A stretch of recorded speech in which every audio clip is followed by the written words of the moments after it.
इस वीडियो में बताई गई सारी जानकारी पब्लिक प्लेटफॉर्म पर उपलब्ध है। इसमें ऐसी कोई जानकारी नहीं दी गई है जिससे हमारे सुरक्षा बलों की गोपनीयता भंग होती है। डिफेंस डिटेक्टिव सेना का सम्मान करता है और उन्हीं जानकारियों के आधार पर काम करता है जो सार्वजनिक रूप से मौजूद हैं। नमस्कार दोस्तों, डिफेंस डिटेक्टिव के एक और एपिसोड में आप सभी का स्वागत है। मैं हूं आलोक। तो आज के एपिसोड में मैं आपको बताने वाला हूं कि किस तरह इंडियन डिफेंस एक्सपोर्ट ने अपने सारे रिकॉर्ड पिछले तोड़ दिए हैं, इसकी वजह क्या है और डिफेंस मैन्युफैक्चरिंग सेक्टर में भारत का भविष्य कहां जा रहा है, क्या दिखता है। और इसके अलावा यह भी मैं आपको बताऊंगा आज के इस वीडियो में कि आने वाले भारत के वो कौन कौन से हथियार हैं जो दुनिया भर में डिफेंस एक्सपोर्ट में अपनी धाक जमा सकते हैं। जैसा कि आप सभी जानते हैं, इस बार भारत ने डिफेंस एक्सपोर्ट में सारे रिकॉर्ड तोड़ दिए हैं। ऐसा पहली बार हुआ है जब भारत ने 13,000 करोड़ रुपए से भी ऊपर के डिफेंस इक्विपमेंट्स एक्सपोर्ट किए हैं। ये अचीवमेंट न सिर्फ भारतीय डिफेंस सेक्टर के लिए बहुत अच्छी खबर है, बल्कि $5 ट्रिलियन वाली इकोनॉमी बनाने की दिशा में भी बहुत बड़ा कदम है। देखिए, पूरी दुनिया हमें एक बड़े डिफेंस इंपोर्टर के नाम पर जानती है, लेकिन पिछले कुछ वक्त से, पिछले कुछ सालों से ये छवि बदल रही है और अब हम दुनिया के एक बड़े डिफेंस एक्सपोर्टर की ओर बढ़ते नजर आ रहे हैं। अच्छा, अब सवाल है कि ये सब कैसे हुआ। दरअसल साल 2014 में जब मोदी सरकार आई, उसके बाद उसने डिफेंस एक्सपोर्ट के पोटेंशियल को पहचाना, उसके लिए उसने काम किया, उसके लिए अपनी नई पॉलिसीज लेकर आए, कई चीजें बदली, जिसके बाद ये डिफेंस एक्सपोर्ट का सेक्टर ग्रो करने लगा। साल 2015-16 में भारत का डिफेंस एक्सपोर्ट 2,059 करोड़ रुपए का था। साल 2016-17 में यह घटकर 1,521 करोड़ रुपए का रह गया।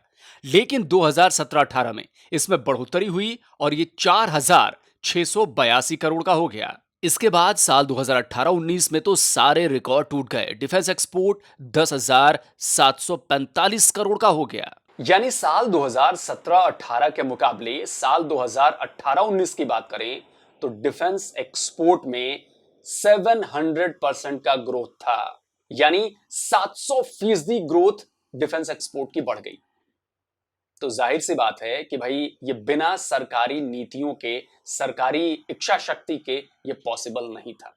अच्छा, मजे की बात ये है कि लेफ्टिनेंट जनरल एच.एस. पनाग हैं, जिन्हें बड़ा आलोचक माना जाता है मोदी सरकार का, तो वो भी इस अचीवमेंट की, क्योंकि ये अचीवमेंट इतनी बड़ी थी कि वो भी इस अचीवमेंट की तारीफ किए बगैर नहीं रह सके थे। अंग्रेजी न्यूज वेबसाइट द प्रिंट में उन्होंने 19 मार्च 2020 को एक आर्टिकल लिखा। इसकी हेडिंग थी, मोदी सरकार ने डिफेंस एक्सपोर्ट को 700% तक बढ़ा दिया है, अब उन्हें ऑर्डिनेंस फैक्ट्री में आमूल चूल बदलाव करने चाहिए।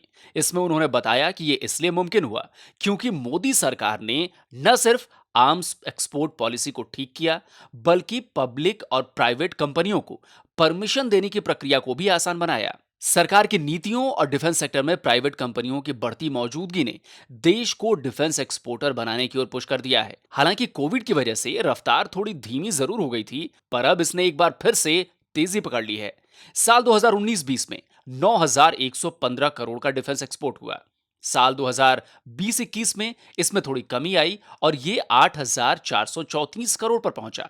इसके बाद रिकॉर्ड तोड़ते हुए 13,000 करोड़ के पार पहुंच गया भारत का डिफेंस एक्सपोर्ट। 13,000 करोड़ का डिफेंस एक्सपोर्ट ये कोई छोटी मोटी बात नहीं है, ये बहुत बड़ी उपलब्धि है भारत के डिफेंस सेक्टर के लिए। अच्छा, ये ऐसा तब है जब सारी दुनिया हमें एक डिफेंस के बड़े इंपोर्टर के तौर पर जानती है कि हम जी सिर्फ इंपोर्ट ही करते रहते हैं। अच्छा, ये जो हमने एक्सपोर्ट किया है, ये हम अमेरिका को करते हैं, ये हम फिलीपींस को करते हैं, ये हम साउथ ईस्ट एशिया में करते हैं, ये हम वेस्ट एशिया में भी करते हैं, और जहां तक मुझे याद आ रहा है कि अफ्रीका के कई देशों में भी हम डिफेंस इक्विपमेंट्स को एक्सपोर्ट करते हैं। लेकिन इन सब में सबसे बड़ी हिस्सेदारी जो हमारी एक्सपोर्ट्स की है वो है हमारे कुछ पड़ोसी देशों। भारत ने सबसे ज्यादा म्यांमार को डिफेंस एक्सपोर्ट किया है। International arms transfer transfer SIPRI यानी कि Stockholm international peace research institute की रिपोर्ट के मुताबिक 2016 से लेकर 2021 तक भारत ने जितना भी डिफेंस एक्सपोर्ट किया है उसका करीब 52% म्यांमार को गया है। दूसरे नंबर पर श्रीलंका है जिसे 24% डिफेंस एक्सपोर्ट किया गया है। तीसरे पर मॉरिशस है जिसे 13% डिफेंस इक्विपमेंट्स एक्सपोर्ट किए गए हैं। वहीं आर्मेनिया चौथे नंबर पर है जिसे 11% किया गया है। डिफेंस मिनिस्ट्री के एडिशनल सेक्रेटरी संजय जाजू ने बताया कि साल 2021-22 में हमने जो डिफेंस एक्सपोर्ट किया है उसमें 70% प्राइवेट सेक्टर का योगदान है, जबकि पिछली बार के डिफेंस एक्सपोर्ट में यह आंकड़ा 90% का था। यानी पिछली बार जितने भी एक्सपोर्ट हुआ उसमें प्राइवेट डिफेंस सेक्टर का योगदान 90% था। अब सवाल यह है कि आखिर एक साल के भीतर सरकारी डिफेंस कंपनियों ने ऐसा क्या कर दिया कि एक्सपोर्ट उनका एकाएक 10% से बढ़कर 30% हो गया, यानी कि 10 to 30%, यानी कि 20% का जंप हो गया। ये कैसे हुआ? तो ये सबसे बड़ी इसकी वजह है फिलीपींस के साथ हुई ब्रह्मोस की डील। ब्रह्मोस की ये डील हुई कैसे? इसके पीछे है भारत की शानदार कूटनीति और शानदार विदेश नीति। इसी के चलते, चूंकि चीन और फिलीपींस की आपस में नहीं बनती है, तो अब सोचिए कि इसी विदेश नीति और कूटनीति बड़ी वजह थी कि हमने फिलीपींस को ब्रह्मोस जैसी घातक मिसाइल दी जो चीन को परेशान करती है। तो अगर आप भी भारतीय विदेश नीति को बहुत ज्यादा करीब से समझना चाहते हैं, जानना चाहते हैं, तो मैं आपको रेकमेंड करूंगा कि कुकू एफएम पर हमारे एक जो विदेश मंत्री हैं मौजूदा एस जयशंकर, उनकी एक लिखी किताब की बुक समरी मौजूद है। उस किताब का नाम है the India way, strategies for an uncertain world. तो आप इसकी बुक समरी जरूर सुनिए, क्योंकि इससे आपको पता चलेगा कि भारतीय कूटनीति और विदेश नीति किस लेवल पर पहुंच चुकी है। कुकू एफएम ऑडियो लर्निंग का एक बहुत बड़ा प्लेटफॉर्म है जहां आपको हिंदी, अंग्रेजी और दूसरी रीजनल लैंग्वेजेस में 1000 घंटे से भी ज्यादा की ऑडियो बुक्स की लाइब्रेरी मिलेगी, जहां आप इसी तरह की दूसरी कई ऑडियो बुक्स को सुन सकते हैं। डिफेंस डिटेक्टिव के दर्शकों के लिए भी कुकू एफएम पर एक्सक्लूसिव ऑफर चल रहा है। अगर आप कूपन कोड DDT50 का इस्तेमाल करेंगे तो आपको 50% तक का डिस्काउंट मिलेगा। यानी कुकू एफएम की सारी लाइब्रेरी की जो कॉस्ट है 399 रुपीज पर ईयर की, वो आपको सिर्फ 199 रुपए में साल भर के लिए मिल जाएगी। ये ऑफर पहले 250 यूजर्स के लिए ही वैलिड है। इसका लिंक आपको नीचे कमेंट और डिस्क्रिप्शन बॉक्स में मिल जाएगा। फिलीपींस के साथ हमने ब्रह्मोस की जो डील की है वो करीब 2500 करोड़ रुपए की है। यह भारत के मिसाइल की पहली और बड़ी डील है। डील के मुताबिक अगले 18 महीने में ब्रह्मोस मिसाइल सिस्टम की डिलीवरी फिलीपींस को शुरू कर दी जाएगी। इसी बीच हैदराबाद में मौजूद ब्रह्मोस एरोस्पेस फैसिलिटीज में फिलीपींस की सेना के लोगों को ब्रह्मोस मिसाइल सिस्टम को ऑपरेट और मेंटेन करने की ट्रेनिंग भी दी जाएगी। सरकार ने साल 2025 तक का डिफेंस एक्सपोर्ट का टारगेट भी तय किया हुआ है। 2025 तक भारत के डिफेंस एक्सपोर्ट को $5 बिलियन करने का है। यानी भारतीय रुपए में कहूं तो 13,000 करोड़ से बढ़ाकर 35,000 करोड़ करने का लक्ष्य निर्धारित किया गया है। और जिस तरह से भारत मेड इन इंडिया हथियारों को दूसरे देशों को पिच कर रहा है, उससे तो यह लगता है कि 35,000 करोड़ के टारगेट को पूरा करने में ज्यादा मुश्किल नहीं होने वाली। डिफेंस एक्सपोर्ट का यह लक्ष्य उस बड़े टारगेट का हिस्सा है जिसे सरकार ने डिफेंस मैन्युफैक्चरिंग के लिए तय किया है। यह टारगेट है साल 2025 तक $25 बिलियन की डिफेंस मैन्युफैक्चरिंग का। यानी अगर मैं इसे भारतीय रुपए में कन्वर्ट करूं तो करीब 1,75,000 करोड़ रुपए का टारगेट है। फिलहाल Bharat defence manufacturing sector $11.3 billion का है, जिसे अगले 3 साल में करीब $14 बिलियन बढ़ाना है। अब ऐसे में सवाल ये उठता है कि 3 साल के भीतर इतने बड़े टारगेट को अचीव कैसे किया जाएगा, क्योंकि $14 बिलियन की एक्सपोर्ट को बढ़ाना है और आपके पास वक्त है सिर्फ 3 महीने का। तो इसके लिए सरकार काम करना शुरू कर चुकी है। इसके लिए कई बड़े फैसले लिए जा चुके हैं। सरकार की एक एजेंसी है इन्वेस्ट इंडिया, यह national investment promotion and facilitation agency है। इस पर विस्तार से बताया गया है कि किस तरह 2025 तक सरकार $25 बिलियन की डिफेंस मैन्युफैक्चरिंग के टारगेट को पूरा करने के लिए काम कर रही है, जिसमें $5 बिलियन का डिफेंस एक्सपोर्ट का लक्ष्य है। इसमें बताया गया है कि सरकार घरेलू डिफेंस इंडस्ट्री को हर मुमकिन सपोर्ट कर रही है जिससे डिफेंस मैन्युफैक्चरिंग सेक्टर को बढ़ाया जा सके। इसके लिए वो लगातार नई पॉलिसीज ला रही है जिससे ना सिर्फ एक रोबस्ट इकोसिस्टम तैयार हो जाए बल्कि ईज ऑफ डूइंग बिजनेस भी हो। आसान भाषा में कहूं तो इन कंपनीज को किसी तरह की दिक्कत ना हो। और इसीलिए 310 डिफेंस इक्विपमेंट्स को भारत में ही बनाने का फैसला हो चुका है। साथ ही एक्सपोर्ट और फॉरेन इन्वेस्टमेंट पर भी काम किया गया है। डिफेंस सेक्टर में ऑटोमेटिक रूट के जरिए 74% एफडीआई को मंजूरी दी गई है, जबकि गवर्नमेंट रूट से, जिसमें सरकार सीधे शामिल है, उससे 100% एफडीआई की जा सकती है। इसके लिए सरकार ने दुनिया के कई देशों में कंट्री डेस्क भी बनाई हुई है। इसमें ऑस्ट्रेलिया, कनाडा, चीन, France, Germany, Israel, Italy, Japan, Korea, Russia, Saudi Arab, Taiwan, UAE, Britain और अमेरिका है। $25 बिलियन की डिफेंस मैन्युफैक्चरिंग के टारगेट को पूरा करने के लिए सरकार ने 2 डेडिकेटेड डिफेंस इंडस्ट्रियल कॉरिडोर्स की घोषणा कर दी है। पहला तमिलनाडु में और दूसरा उत्तर प्रदेश में। उत्तर प्रदेश में तो इस पर काम शुरू भी हो चुका है, जमीन अलॉट हो चुकी है और जहां तक जानकारी है, खबरें हैं कि यहां पर ब्रह्मोस मिसाइल की प्रोडक्शन यूनिट लगाई जानी है और ये बहुत बड़ी प्रोडक्शन यूनिट होगी।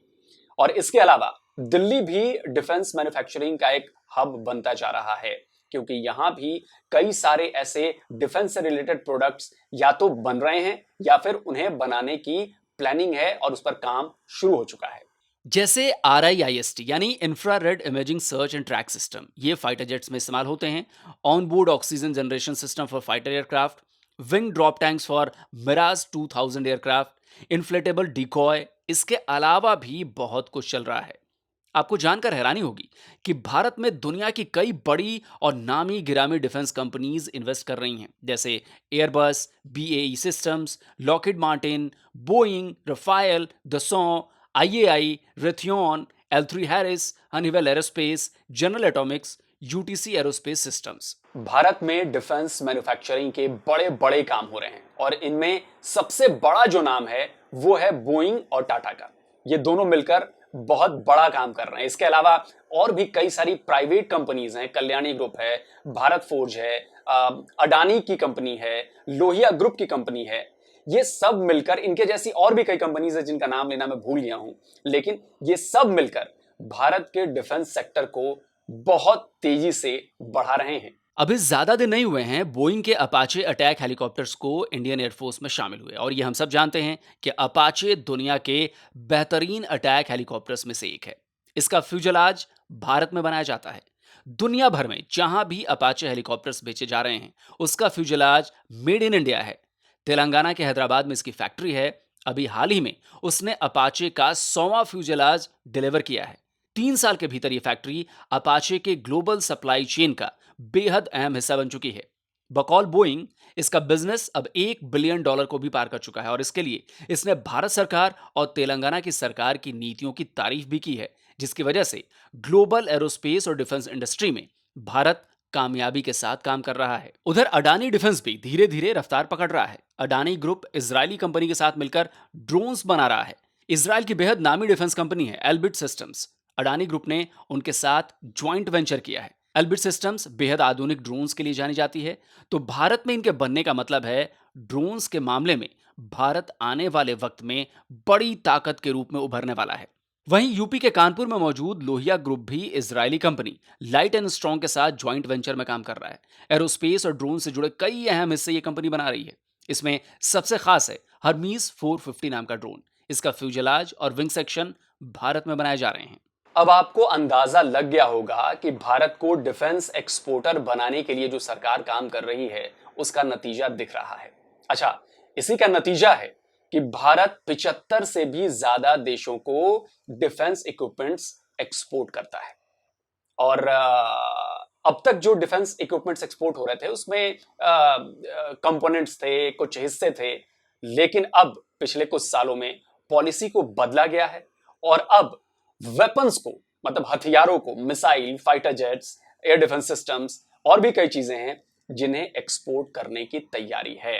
इस बदलाव का पहला रिजल्ट दिखा फिलीपींस के साथ हुई ब्रह्मोस मिसाइल की डील में, और दूसरा रिजल्ट शायद दिख जाएगा तेजस फाइटर जेट के पहले एक्सपोर्ट ऑर्डर के रूप में। माना जा रहा है कि मलेशिया तेजस जेट का पहला विदेशी खरीदार बन सकता है। हालांकि अभी भी मैं यही कहूंगा कि जब तक डील ना हो जाए तब तक हमें इस पर ज्यादा खुशी नहीं मनानी चाहिए। हाँ, ये बात सच है कि खबरों के मुताबिक तेजस मलेशियन एयरफोर्स द्वारा पसंद किया जा रहा है, पर यह डील पूरी तरह से मलेशिया पर डिपेंड करती है, क्योंकि उन्हें तय करना है कि उनकी एयरफोर्स की जरूरतों को कौन सा फाइटर जेट पूरा कर सकता है। अभी तक डिफेंस एक्सपोर्ट में हम weapon simulators, tear gas launchers, torpedo loading mechanism, light weight torpedo and fire control systems, alarm monitoring and control systems, night vision monocular और binoculars, armoured protection vehicles, weapon locating radars, coastal radar systems और HAF radios कर रहे थे। लेकिन अब policy change के बाद missiles, fighter jets, advance light helicopter, offshore patrol vessels, personal protective gears, surveillance system भी एक्सपोर्ट कर रहे हैं या करने वाले हैं। आपको याद होगा साल 2020 में यूनियन कैबिनेट ने, जिसकी अध्यक्षता पीएम मोदी करते हैं, उसने मित्र देशों को आकाश एयर डिफेंस सिस्टम बेचने की मंजूरी दे दी है। Akash short to medium range air defence system है, जिसमें कई मित्र देशों ने दिलचस्पी दिखाई है, जैसे वियतनाम, फिलीपींस और मिडिल ईस्ट के कुछ देश हैं। इसके अलावा Astra beyond visual range air to air missile और नेवी में काम आने वाले सोनार्स को भी लिस्ट में रखा गया है। पर डिफेंस एक्सपोर्ट की ये प्लानिंग यहीं पर खत्म नहीं होती है। भारतीय डिफेंस सेक्टर, भारत की सरकार भविष्य की लड़ाइयों पर भी नजर बनाकर रखी हुई है, यानी कि फ्यूचर वॉरफेयर्स कैसी होने वाली हैं, उनमें किन किन चीजों की जरूरत पड़ेगी, उस पर भी काम चल रहा है। और सबसे बड़ी जो फील्ड है वो है तकनीक की, आर्टिफिशियल इंटेलिजेंस की, जिसका जिक्र राजनाथ सिंह ने भी किया। तो आप सोचिए कि ये बहुत बड़ी फील्ड है और इस पर भारत की सरकार ऑलरेडी काम करना शुरू कर चुकी है। दर्जनों सैकड़ों प्रोडक्ट्स पर काम चल रहा है जो तकनीकी रूप से भारत को और भारत के डिफेंस सेक्टर को बहुत ज्यादा मजबूत बनाने वाले हैं। और ये सब कुछ भविष्य की वॉरफेयर को देखते हुए किया जा रहा है। डिफेंस सेक्रेटरी अजय कुमार ने बताया है कि आर्टिफिशियल इंटेलिजेंस पर आधारित 75 नए प्रोडक्ट डेवलप किए गए हैं। ये products automation, unmanned robotic systems, cyber security, human behaviour analysis, intelligent monitoring systems, logistics and supply chain management, speech voice analysis, C4ISR यानी command control communication computer and intelligence, surveillance and reconnaissance systems. इन 75 products के अलावा 100 दूसरे products भी हैं जो development की अलग अलग स्टेजेस पे हैं। यानी कुल मिलाकर कन्वेंशनल वॉरफेयर से लेकर और फ्यूचर वॉरफेयर तक भारत का डिफेंस सेक्टर इन दोनों ही चीजों पर काम कर रहा है, इन दोनों ही चीजों को लेकर आगे बढ़ रहा है। नए नए हथियारों को बनाने की कोशिशें हो रही हैं और हम बहुत हद तक कामयाब भी हो रहे हैं। तो जाहिर सी बात है कि डिफेंस सेक्टर, जो भारत का डिफेंस सेक्टर है, उसका भविष्य काफी उज्जवल नजर आ रहा है। और मैं आपको ये भरोसा दिलाता हूं कि आने वाले एक दशक में आप देखेंगे कि भारतीय डिफेंस इंडस्ट्री कितनी बड़ी हो चुकी होगी और पूरी दुनिया में अपनी धाक मनवा रही होगी। तो उम्मीद करता हूं दोस्तों कि डिफेंस डिटेक्टिव का आज का ये वीडियो आपको पसंद आया होगा। तो भाई, पसंद आया है तो आप इसे ज्यादा से ज्यादा शेयर कीजिए, ज्यादा से ज्यादा लाइक कीजिए और सही और सटीक जानकारी वाले इस वीडियो को ज्यादा से ज्यादा लोगों तक पहुंचाइए। और जो लोग नए हैं चैनल पर, तो मैं उनसे प्रार्थना करूंगा कि भाई चैनल को सब्सक्राइब करिए, तब जाकर आपको नई नई जानकारियों वाला वीडियो आपको ऐसे ही मिलता रहेगा। तो जल्दी मिलता हूं एक नए वीडियो के साथ। नमस्कार, जय हिंद।